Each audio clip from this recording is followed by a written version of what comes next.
Hello class, happy e-learning week. I hope your e-learning week is going as well as mine, which is sitting in the library doing lots and lots of work. We're talking about how the East India Company was pervasive in all aspects of Indian life. And my friends and my fellow group members will discuss in detail how the East India Company affected the lives of people in India using specific case scenarios of religion, social practice, economics, and tax. I had the difficult job of trying to explain in 5 minutes how the British affected the governance of India. It is almost impossible to give a full view of how and why the East India Company took over a landmass more than 14 times the size of Britain in under 3 centuries in 5 minutes, which sadly is all that I have available under the time constraints. The format of my presentation is a video of sorts. You can watch it over and over again if you really feel like it. It's me speaking over pictures of key moments, in my opinion, of the changing government and the effect of the East India Company on the subcontinent. I will discuss 4 main points. Firstly, what was the system of governance in India before the English arrived? And did the English take power, or did they fill a gap, a power vacuum? Secondly, what were the implications of Robert Clive, and most importantly, the giving of the Diwani, and how did this change the governance of India forever? I will then look at how this rule became greater with military expansion and the ever-decline of the Mughal Empire, how the East India Company took direct rule and direct governance over large swathes of the subcontinent. And finally, I will assess the use of local princes to assert the dominance of the company. This is my favourite topic, I think, but sadly I don't have much time to go into detail. If you have any questions, I'll be more than happy to answer any questions about the local princes and how the company managed to persuade nearly half of India to join its side and to become their vassals. But firstly, we look to the Mughals. During the 17th, 18th and 19th century, the governance in India was changing. From early in the 16th century, the Mughal Empire had reigned supreme.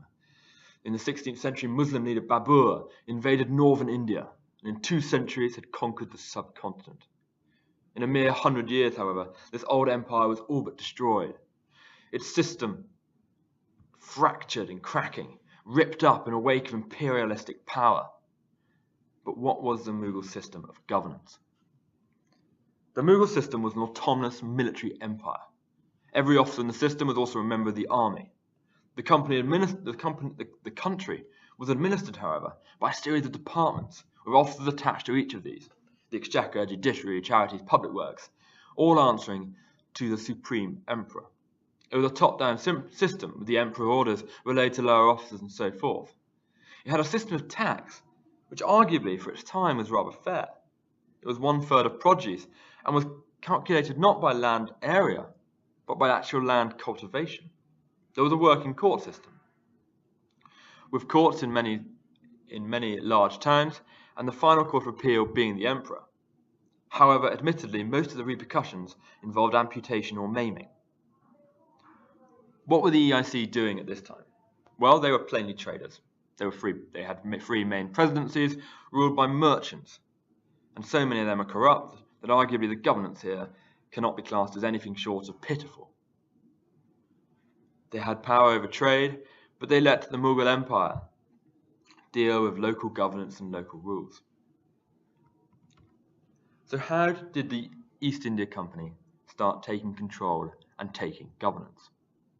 Well, in my reading from the textbook and from other books which are in the bibliography, I'm actually sceptical of how prevalent the Mughal system was when the EIC really started gaining might. Due to infighting, wars against the Iranians and Maratha troops, by 1748, this great empire was crumbling.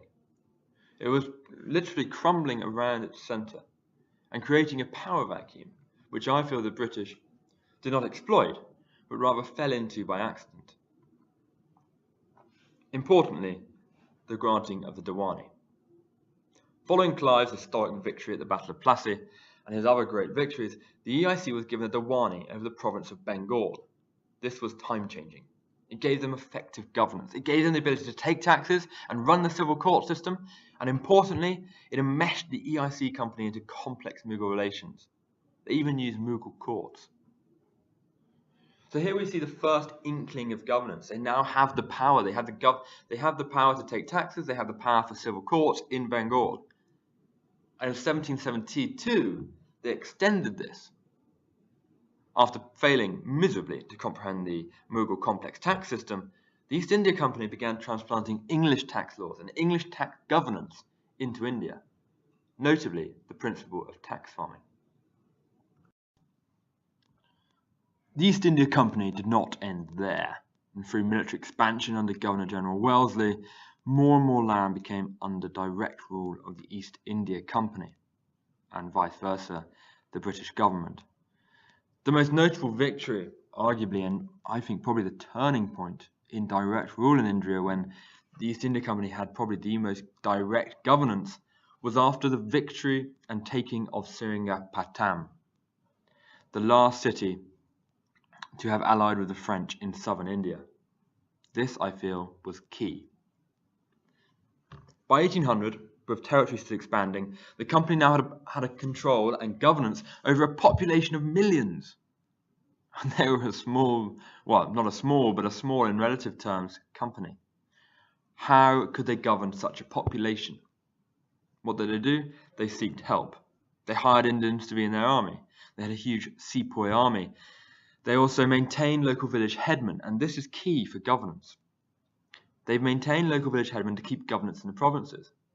This then would suggest that the impact then upon local Indians in tea plantations or spice plantations or in the countryside was highly limited, with local headmen keeping order outside of the main presidencies rather than the East India Company. It would have been merely no difference, except the higher authority would have been different. And arguably then, the actual effect of the East India Company on governance at this point, by 1800, was quite limited. I would admit that in the following decades, of which I don't have time to talk about, this governance power grew and grew and grew, and eventually became total. But this is an exciting point. They furthered this governance by the use of princes. Following the decline of Mughal Empire, as I've discussed earlier, the Princes of India returned, or were always there, but they took power back to take their land back. This proved, and arguably the East India Company's application of this was the finest exercise in indirect governance of the millennia. The East India Company protected these princelings and gave them wealth beyond their dreams. They anglicised them. They let them keep their titles and their administrative duties. They gave them palaces. They made them want to be part of England. And in return, they got trade protection and rule and govern, and well, not direct governance, but they were puppeteers. This, though, arguably would not have affected the majority of the population in any great way, as the rulers were still the same, but merely the strings were being pulled from a higher power.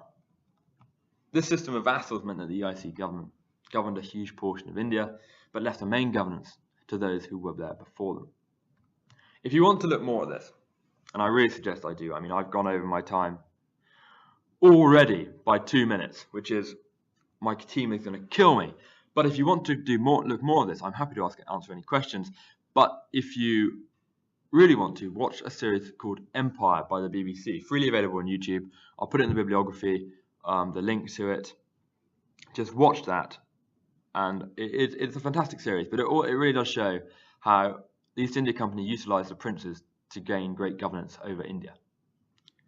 But to conclude, the governance of India changed considerably over the period, and the East India Company were largely responsible for a combination of direct rule and imperial vassals.